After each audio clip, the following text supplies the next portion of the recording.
Do you want to be able to jam by yourself and be more than just a rhythm guitar player? Now don't get me wrong, there's nothing wrong with just being a rhythm guitar player. It's fun, you can play all your favorite songs. The chicks dig it. At least I think they do. But sometimes you just want a little more out of life, and you don't need a full solo to get that. So what we're going to talk about today is playing rhythm and lead guitar together. And this is super fun to be able to do. We're going to go over how you do it, and we're going to start with just a C chord. And we're going to do this with a C open chord, and then I'm going to move up the neck and change keys with that chord and turn it more into a cage shape and show you how you can use it in that aspect too. But let's just start off with a regular C chord. And the first thing you need to do, I've talked about this before, is you need to figure out what scales are around that chord. So every chord and every shape, like whether it's a cage shape or another shape of a chord, sits inside of one of the forms of your scales. So there's 5 forms of a pentatonic scale. We're going to start with a major pentatonic scale. This C chord sits inside of form 4 of your major pentatonic scale. So what that is open 3, open 3, open 2, open 2, 1, 3, open 3.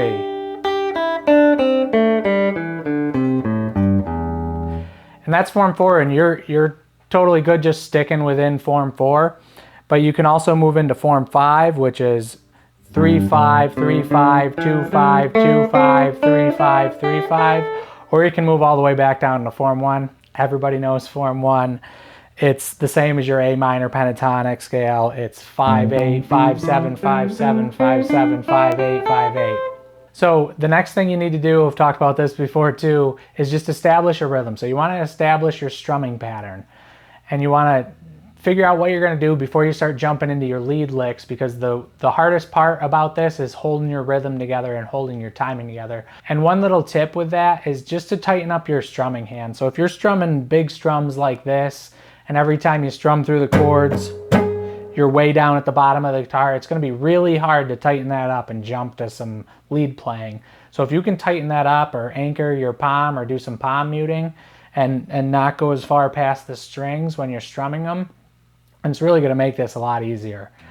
So let's just give some basic examples of this.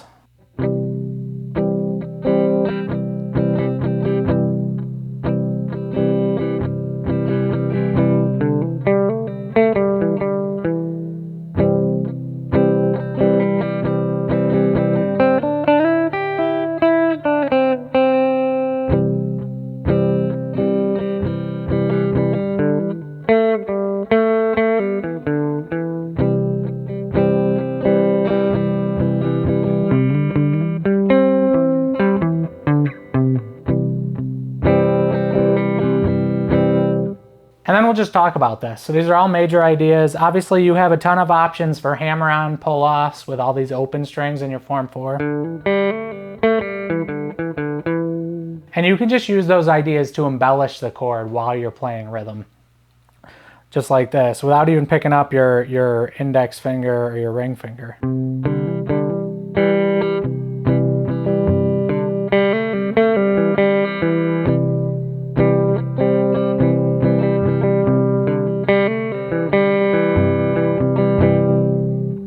And you can do plenty of ideas with stuff like that. On this channel, we like to talk guitar and we like to try and get better at guitar. So if that's something you're into, then please like and subscribe.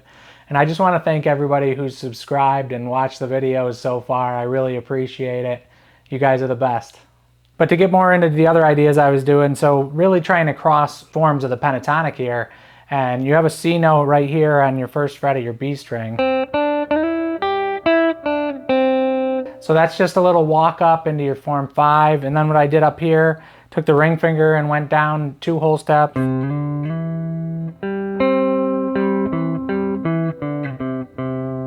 Something like that, and walked back into it. And you're really just playing a C major arpeggio when you're doing an idea like that.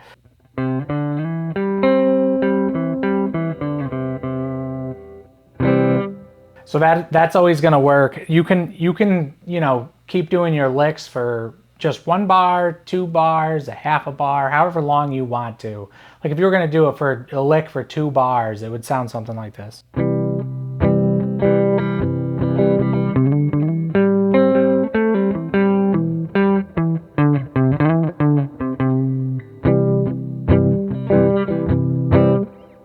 And that's cool too. It's going to be a little harder to keep your rhythm going unless you're playing along with like metronome or a drum track if you're first starting out with this, and make sure you're staying on time. But it's cool if you want to extend it a little longer than just one bar.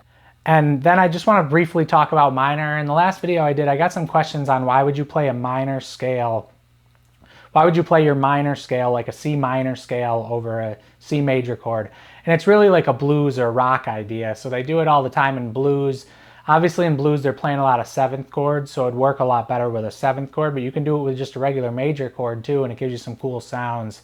And something I didn't talk about in the last video, when you're playing your minor scale over your major chord, a great thing to do is slide from your minor third to your major third. So that you would need to know where your major third is within your chord or within your scale.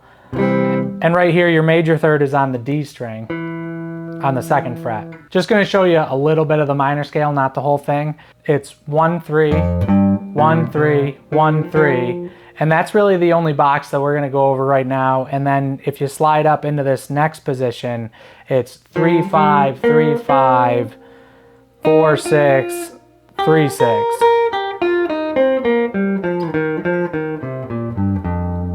So your minor third to your C would be on the 1st fret of your D string. So if you're going to slide into that major third, then that's going to give you some cool sounds, and it's going to outline that C chord a little better, you know, when you're doing some ideas like this. So I just want to show you a little bit of what that sounds like, and then we'll move up the neck into the cage shape.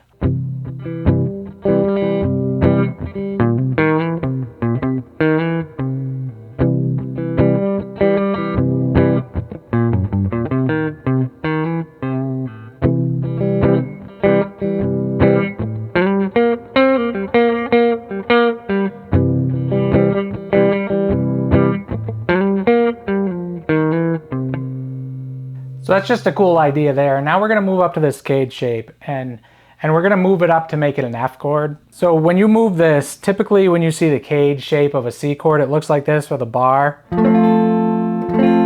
So you're still holding that same C shape, you just have the bar in front of it.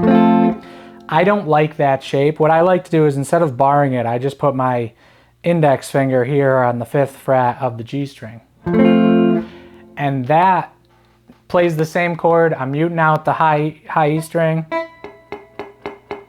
with my finger, and that plays the same chord. So what you're doing there is you're on the 8th fret of the A string, 7th fret of the D string, 5th fret of the G string, and 6th fret of the B string. And if you can't play that shape, that's a really cool shape, but it's not a shape that a lot of people use. If you can't play that shape, there's a triad here that you should really incorporate into your playing, and you can do these same type ideas with triads. And it's part of that chord, so it's still a C chord, or an F chord, sorry. And what you're doing here is you're on the 7th fret of your D string, 5th fret of your G string, and 6th fret of your B string. So you can do all these ideas here, and you're still sitting in the form 4 of your major pentatonic.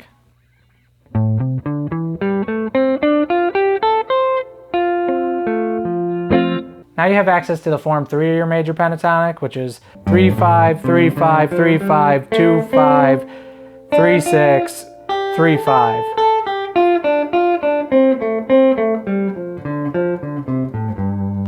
And you're using the same shape in that form 4. You're just starting on your 5th fret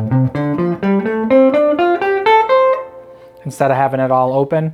So you have all that to work with, and you can just do some ideas in there.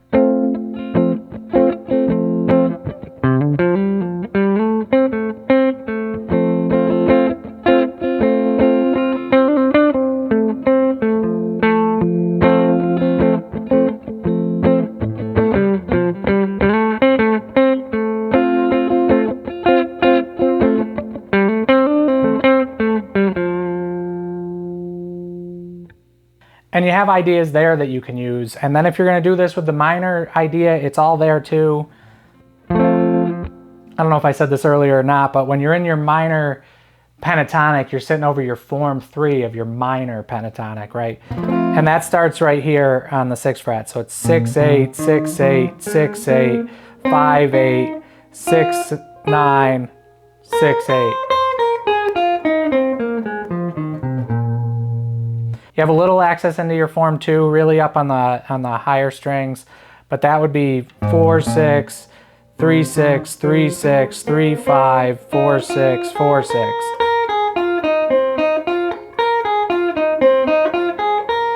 And that little box right there is where you have the best access, in my opinion. So if you're going to do some minor ideas, you can still do that, slide into your minor third, or from your minor third to your major third.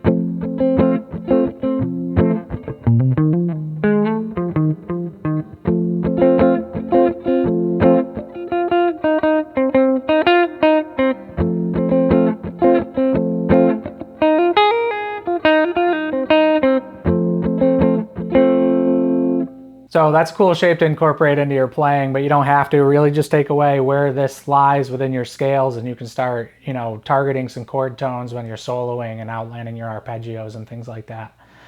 And I hope you like this lesson. Thanks for watching. I'll talk to you soon.